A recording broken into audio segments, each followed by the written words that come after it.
Nick. I'm Matt, and we're insufficient. Oh, shit. I was going to play the music eventually. No, not appropriate. God damn it. I don't think it's appropriate that you go from this to our crazy music. I was going to do it. I know. Right. Perfect lead in, man. It's, so this version changed the song Miss You, Miss Me, whatever. For that's me, Trey's song, right? It's a Trey song. And yeah, anyway, guys, so it's insufficient. We've been off for a week and we come back to, sad news. Sad news. Yeah, I did post something. Are you posting this today? We could. Yeah. I don't care. So I posted something yesterday because Nick was coming back from his awesome vacation, which he seems to take once every other month. I try to take 6 a year to the same place. Yeah, Mr. Bobby Weir passed away yesterday at 78. So just to correct myself a little bit on my post, Nick, I don't know if you saw my post. I didn't see your post. Clearly not. I was literally something online from for insufficient.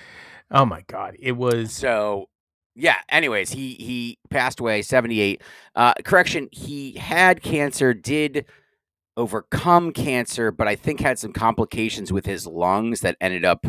That seems to ended up what killed him. So he was surrounded by his friends and family. Obviously people are kind of reeling from this. Trey did post this morning. He did. Yeah, that he's super. This one really hurt. He said he got very close with Bobby. He'd known him for years, but he's got really close during the Fare Thee Well show. I think he spent a few days at Bobby's fucking house on the beach, just him and Bob. That's and cool. He just remembers playing music together, cooking eggs together. Bob Weir letting him drive his new car. Which must have been some sort of Prius, because I don't see Bob Weir driving any sort of muscle car around at all. Oh my God! And then got to meet Bob's wife, who he says, Trey says, he loves dearly and sends his thoughts and prayers out to everybody. I wonder if we'll hear from anybody else from the band on this. I did say that from the Fish community to the Dead community, we are sorry for their loss. Obviously, we weren't huge Dead fans, but I do love the Grateful Dead music. One of my first shows ever was Phil Lesh and Friends. That was my first jam show.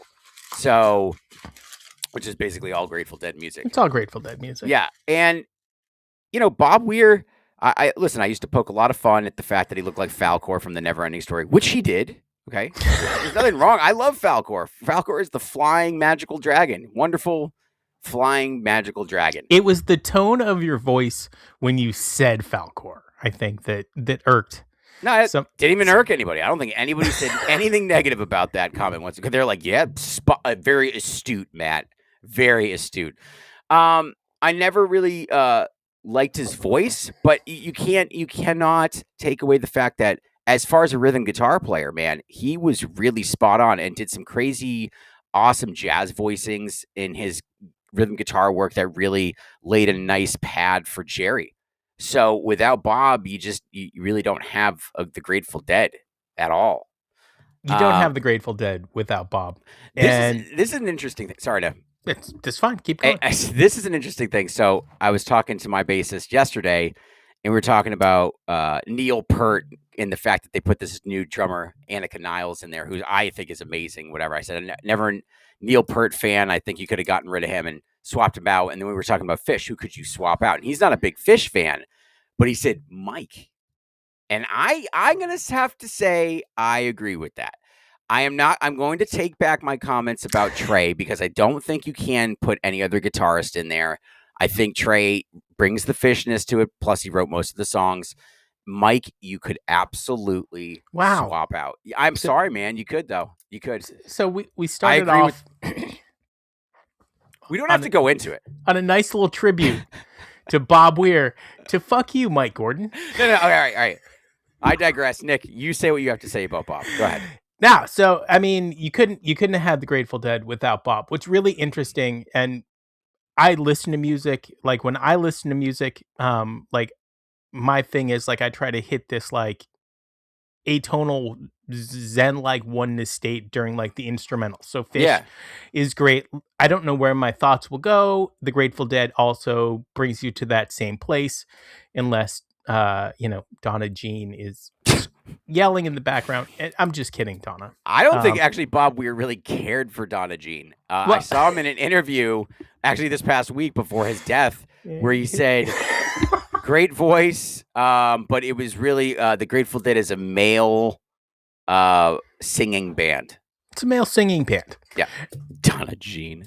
But anyway, so what's really neat to me is like there's all these musicians now that make content, and the content that they make that I really love is this like Guns N' Roses is a great example. They play on one side of the screen Slash's guitar, and on the Mm. other side of the screen they play Yeah. Izzy. And so like you get to like I can hum, any Guns N' Roses song, but I didn't know where that divide was. So then you see what Slash does. And so I found one recently that does Jerry Hum and Civil War. I did Yeah, found shut one. up. I'm trying to remember the song Civil War. I the It's Bob and Jerry, and it's really neat. And what Bob plays is way harder and like more interesting than I thought it would have I been. was trying to tell you, it's a lot of jazz voicings, guitar voicings that he used, which was interesting, but it lended itself perfectly for the band. No, I mean he could legitimately play guitar. Like Yeah, he played guitar. but okay, but He's a people more say he rhythm didn't. guitar player. He's a legitimate guitarist, musician, like not just a singer, Of course not he's just legitimate. a personality. Nah, there were people out there that said he wasn't. That's all I'm saying. It's the same people that said that Ringo was a horrible drummer. It's those same people. It probably is those Yeah. people. Again, like I said, never been a fan of Bob Weir's voice. I actually don't even think Jerry was a fan of Bob Weir's voice. What? In Strange Trip, that documentary that I've watched a million times and I love it. There's a moment that Jerry and Phil are sitting around and with Bob, and they're singing a song, and Bob just cannot hit the note, and Jerry's like, he's like, I don't know, kind of know why you can't hear that type of deal, like why you can't get this together. I mean, he wasn't the strongest singer, but I mean, he wrote, Sugar Magnolia, Jack Straw, which I absolutely love, Playing in the Band, Cassidy, and a bunch of others, but he wrote some good songs. The guy had, his thing. I think they actually tried to kick him out at the beginning of the inception of the Grateful Dead, and the guy was like, "No, I'm not leaving," and he didn't. And he was he was a young kid. I think he was 17 when he joined. He was. I had a friend. I have no idea if it's true, but apparently he worked in a record or like a guitar shop. Yeah, And Jerry came in and was like, "Hey, you want to be in this band?" And playing in the band. That's what I heard. I don't know. I don't like Donna Jean in that song. Oh God! You know what? Donna Jean way better than Yoko Ono. That's oh. That might be the next T-shirt, dude. The clip with oh my God, with I know what you're talking about, Chuck Berry. Oh my God, that perfectly sums up how I feel. Just totally. What is going on? Unbelievable. So bothered. And here's the thing about Chuck Berry is like, I know that he's like, you had to have Chuck Dick, Richard, Chuck. You had to have him in order to have rock and roll. I might dispute that, but whatever. I think you did, dude. I love Chuck Berry. I could care less about Chuck Berry. I never Really? liked any of his music. Nope. Johnny B. Good? No? Johnny B. Good's fine. But listen to every single song that he does after. It's all Johnny B. Good. He's not like good. It wasn't like, it's not like, so I what you just said is really interesting, and we never talked about it. So Trey, did we talk about it on the podcast? I would attribute Ray Charles to more influence on rock and roll than I would Chuck Berry. I love Ray Charles. I love Ray Charles. That's Anyways, good stuff. What about Chuck Berry? Not Chuck Berry, but Trey talking about Chris Halloween Jericho? shows. Yeah, Halloween shows, right? And did we talk about it on the show? And he's like, you can't, like, there might be a really great song on an album, we did. But the we rest did is talk crap. About this. And did we tell Trey he could do best of albums? Oh, that yes, we did. We talked about this. We did. Yep. Okay, Yeah, good. we did. You I are just having a woke up. senior moment. I'm literally on my So, one and anyways, a I half mean, cups of coffee. Bob Weir was. We talked about this. Little unknown facts about Bob Weir. Bob Weir Okay, was almost fired for being too weird repeatedly. his Early name is on, Bob Weir. Jerry and Phil seriously questioned whether Bob could play guitar correctly. What See, saved this him is what I'm saying. wasn't technical chops, it was the realization that Bob was filling negative space, not competing. His strange chord voicings eventually became the secret glue to the Dead sound, which I agree. His rhythm style was more influenced by jazz piano than guitar, which I also just said. Jack Straw was written backwards. The band wrote music first, then Hunter built the lyrics around the tension and release. The outlaw narrative came later. The song's shifting dynamics actually dedicated the story arc. Uh, Dictated the story arc. Jesus. Playing in the band was a lab experiment. Early versions were short and almost awkward. Bob pushed and stretched it because he saw it was repeatable. It was a repeatable portal. I don't know what that means. You know. Anyways, there's a lot more here. I know so much less about the Grateful Dead. I don't want to go into it because I don't know, and I don't want to be a jack off. But he is That going to be. is literally never stopped either one of I us know before. he is going to be sore. Yeah, but the guy passed away. I'm not going to be a fucking tool. The number of things we've said about fish that are just blatantly untrue is, I mean, usually from me, less from you. You could do a whole podcast about it. Yeah, are untrue statements. Yes. Or ill-informed. October 18th, 2016. We're going to go to Nashville, Tennessee. Bob Weir joined Fish for almost all of the second set. When we get there, you'll know. And in between now and then, we're going to do thumbs up and What thumbs year down. was it? 2016. And definitely go give a listen. The little intro that made it so that October, we can't monetize. what day was it? October 18th. 10, 18, 16. 18th is not even, 10, 18, 16. It's not even part of the calendar. 10. Dude, don't fuck with me. I just got back from vacation. It's great.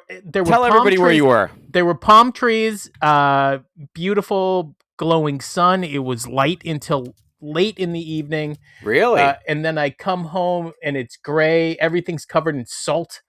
Yeah, dude. Welcome to fucking New England. Weather. I hate it. Welcome to By the New way, England. I saw Fishman on a private plane. Like, I wasn't on the private plane, but I saw a picture of him on a private plane. Are you sure it was him? Yes. And not the kid from Sixth Sense? I don't. Oh, that. What's that dude's name? Joel something? Haley Joel Osment. Yeah, he could play Fishman. I would watch that. Immediately. I would watch that. But so could Russell Crowe, which is crazy. And that says more Haley about Joel. Russell Crowe. I'll take Haley Joe. You want to do the sound check? Yeah, we can do the sound check. The jam. Jam. Oh, shit. Into Blues Jam. Yeah, into Blues Jam. Great job, people. Tide Turns Petrichor. I don't know that one. By the way, Trey could not pat himself on the back hard enough or fast enough for Petrichor.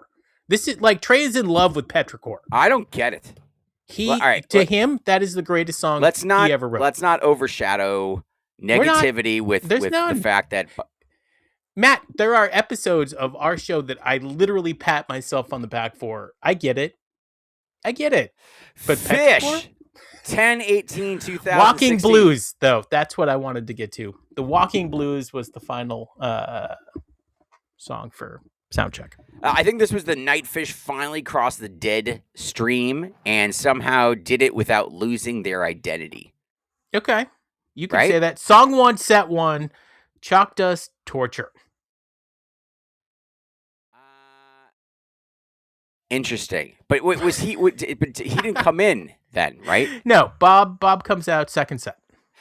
2016 is such a weird year for Fish. Very strange. Different lighting in the back that no one liked. This was the LEDs behind them, like a brick wall. Ah, yes. Nobody liked that. That did not work out well at all. Chalk Dust opener, Set one. Yep. I'll take a chalk dust opener any day. Any fucking day. Okay, so I liked the the screen behind them. By the way, they are so young. Like, I hate to tell everybody out there, you're younger than you think. And a great example is from October 31st, 2016. There's an image. You look at Trey and Paige, I and know. it's like, holy shit.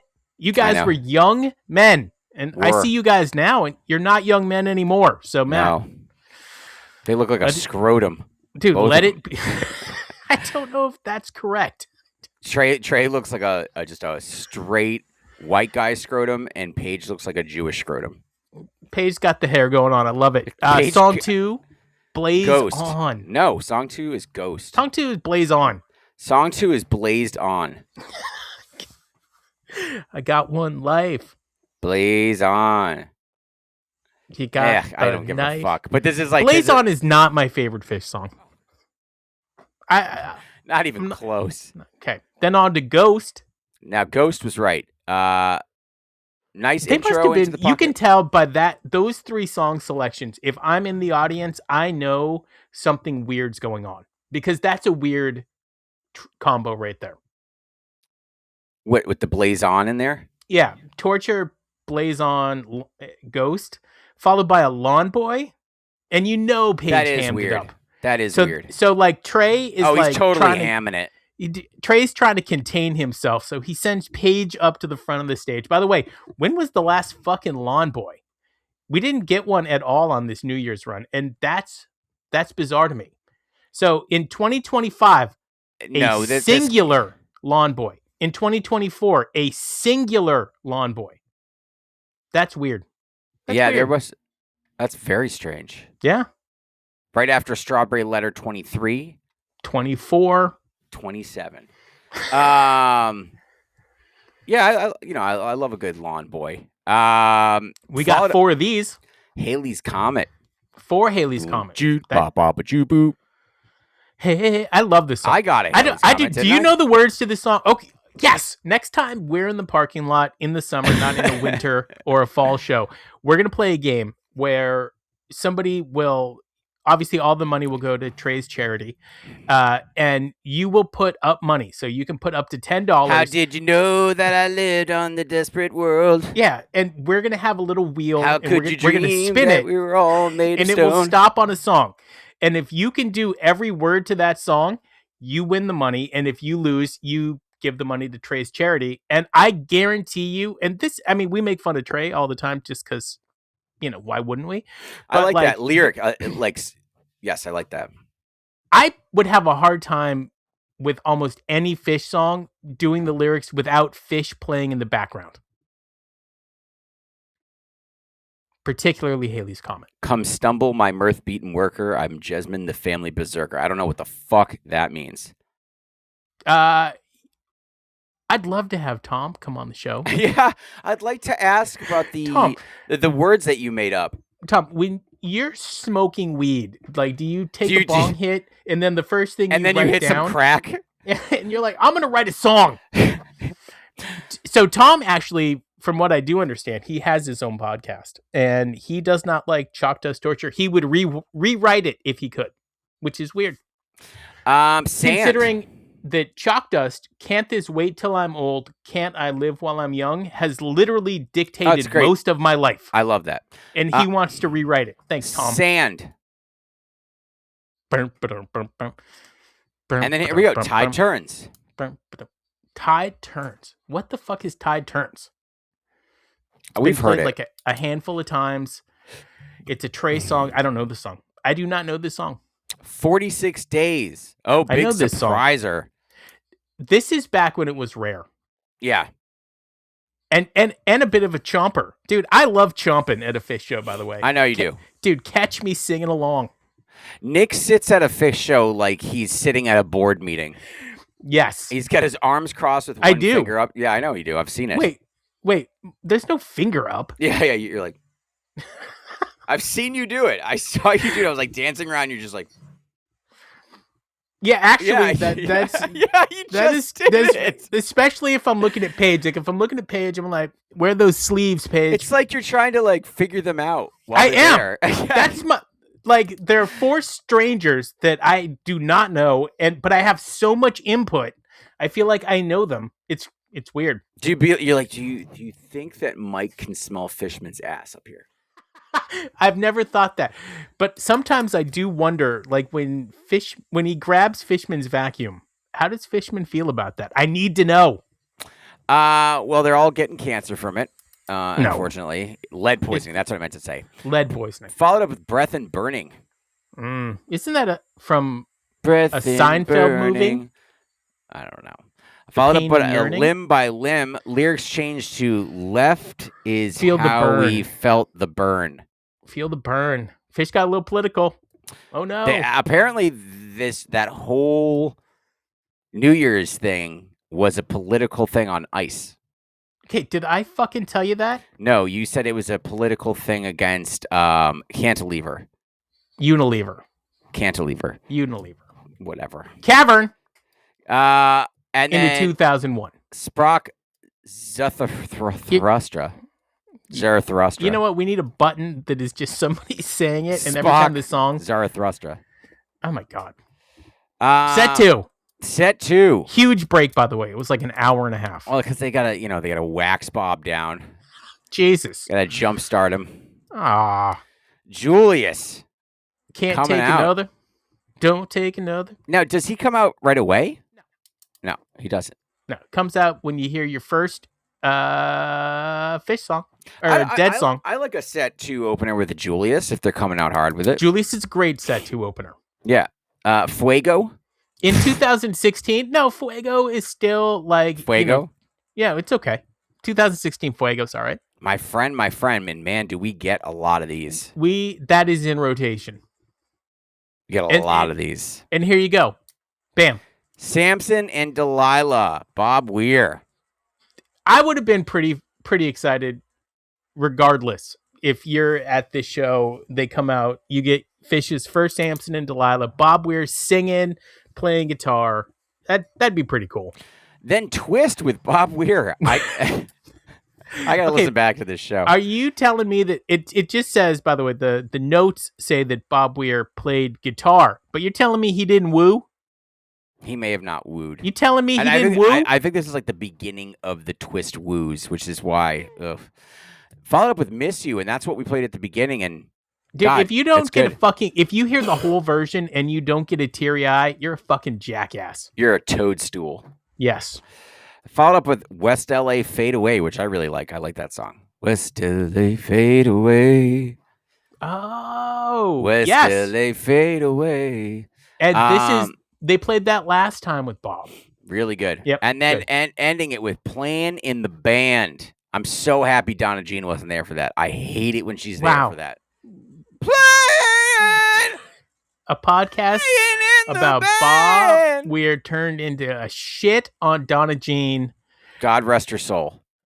Quinn the Eskimo is your that's encore. Your song. That is your song. You will never hear that song again. It's been canceled. I don't know why. I hope not, man. And you know what? Guys, if you're listening to the show, which we know you do, our next show with you guys, you better be playing Quinn the fucking Eskimo for Nick. And I want the spotlight to go over to Nick. Now, it's not my favorite Fish song. I like it. It's like, what I liked about it was when it was in rotation, what it signaled was the band was ready to get weird. I love that. And then you can pull down your pants and be like, you want to see what an Eskimo's weird looks how like? How much can I get for this? Be like, nothing. It's uncircumcised. We don't fucking get anything. Oh, God. Anyway. Like you're working with a fucking, what do they call that? Oh, man. A convertible. To everybody out there that's really feeling the pain on Bob, Matt and I are right there with you. We're joking around. The dude was great. So many great shows, so many great memories. He's Matt, I'm Nick. This was absolutely insufficient. Whoa, it's okay. It's all right. Yeah, something like popped up on my screen after. Whoa. Do you ever wear fish shirts while you're at Disney? Yeah, I wear fish shirts all the time, except for on our show. but I figured since it's a podcast saying farewell to Bob, I should The wear nipple a fish shirt. Nice. I love dude, that my nipples one. are hard. Ugh. They're always hard. It's weird. The minute we brought up Quinn the Eskimo. Have they played any other Bob Dylan songs? I hope not. I feel like Maybe one or two. One or two. I'm not a big Bob Dylan fan. Bob Dylan is not a Bob Dylan fan. Yeah, Bob Dylan hates Bob Dylan. Why? Because he hates his music. I think he does. He's self-deprecating. Anyway, Bobby, cheers, buddy. Gonna miss you, man.